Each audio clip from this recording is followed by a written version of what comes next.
New reporting from the Wall Street Journal reveals that sex offender Jeffrey Epstein, quote, appeared to threaten Microsoft co-founder Bill Gates over the billionaire's alleged affair with a Russian bridge player. Epstein reportedly met the woman in 2013, who the Wall Street Journal identified as Mila Antonova, while Gates met her around 2010. Now, Epstein reportedly paid for her to attend software coding school.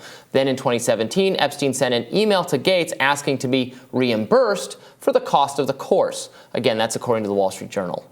Now, this email came after Epstein failed to convince Gates to participate in a charitable fund that Epstein attempted to solidify with JPMorgan Chase. According to people who have viewed the message, the implication was that, quote, Epstein could reveal the affair if Gates didn't keep up association between the two men. Mr. Gates met with Epstein solely for philanthropic purposes. Having failed repeatedly to draw Mr. Gates beyond those matters, Epstein tried unsuccessfully to leverage a past relationship to threaten Mr. Gates, according to a spokesman for Gates. According to the Wall Street Journal, cultural editor at The Federalist, Emily Jashinsky, tweeted, most important part of that Wall Street Journal story, Gates' spokesperson confirms the affair and confirms their interpretation of Epstein's conduct was blackmail. It obviously looks like blackmail, but that Gates is publicly confirming as much is pretty meaningful. Antonova declined to comment on Gates and said she did not know who Epstein was when they met. Right, so this is a very interesting development for a couple of reasons. One, Gates' apparent readiness to confirm the blackmail, even if it also confirms the affair, seemed to speak to people's reluctance to be associated in any ambiguous way with Jeffrey Epstein, because of course the more serious implication is not just that you had an affair, but that you were participating in the conduct with underage girls. Well, and he's already, the divorce is happening, it's happened, they're split, so he does, I think there's not it. He's like, okay, to be clear, it's just an affair, we can all, move past that. That's a very common and human thing that people engage with. The other thing, though, is the way that these financial transactions have been going on in these kind of clandestine ways, paying for this service, getting reimbursed for these other kind of services. I do think it raises some questions about another recent story that we talked about with Noam Chomsky, who had these kind of inscrutable, difficult to understand money transfers that were managed by Jeffrey Epstein, which he claims had nothing to do with, again, anything with young girls or anything untoward, but he was just helping him manage his finances in a rather straightforward way.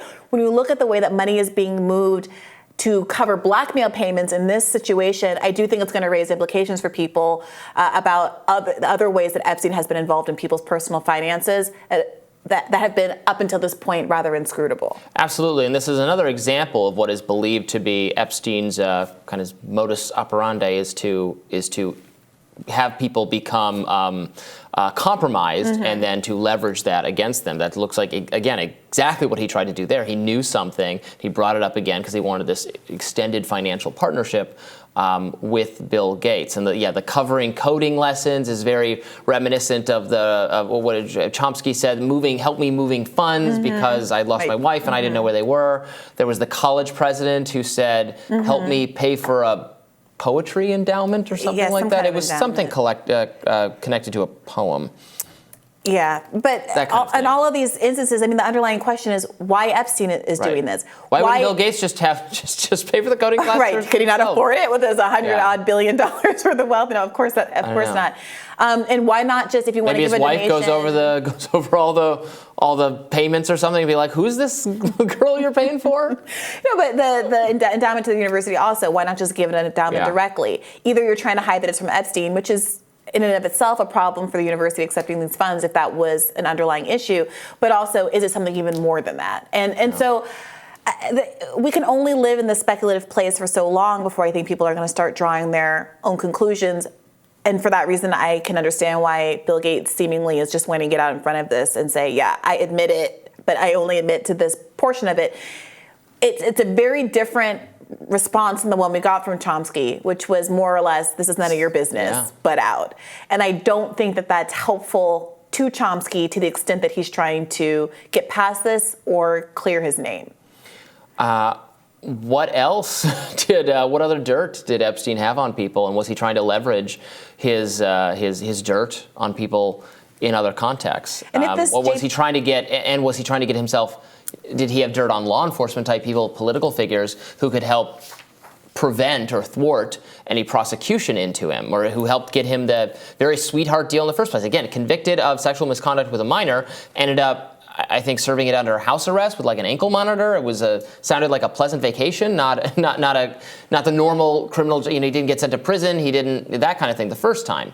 And then it took so long to have anything happen the second time, raising the possibility. Did he have had he sunk his teeth into, or his claws into significant portions of the federal government, or the state governments, the relevant local authorities, JP Morgan Chase, the Virgin Islands, to get himself off the hook for as long as possible. So this is coming out, these emails are coming out because they're correspondence with JP Morgan Chase and as part of that litigation, as I understand it, which really speaks to how explosive this could be, in the same way that this Dominion lawsuit is explosive. So much stuff that we know about behind the scenes wranglings in many contexts does end up coming out of lawsuits.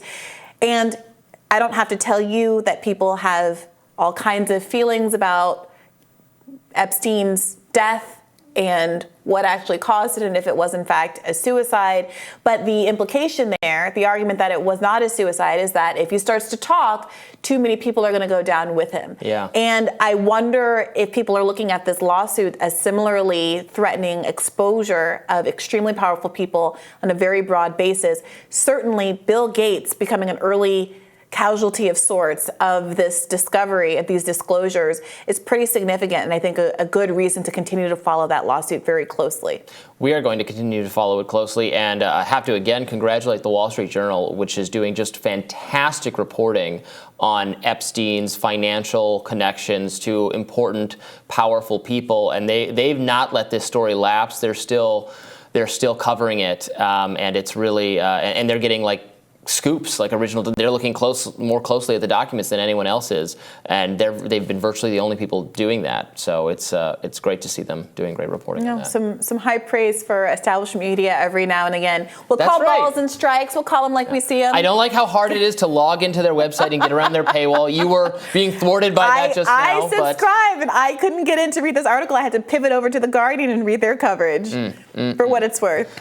Well, there it is. Tomorrow on Rising, we will be back with another fantastic show for you. A fun-tabulous show. That's the word I wanted to use in the introduction. Yeah. But we had some technical issues, and it didn't make it into my second draft. So sad. You have to catch up on Succession, so we can talk about it I do. Tomorrow. It's a very important part of our dynamic here on the desk, is that we can freely discuss Succession without any curbing of our respective speech rights here, because I don't want spoilers. Yes. I'll be back up to date tomorrow. Be sure to like, share, and subscribe so you never miss any content. And for those of you who prefer to listen while you're on the go, we are now available anywhere you listen to podcasts. Bye-bye. See you tomorrow.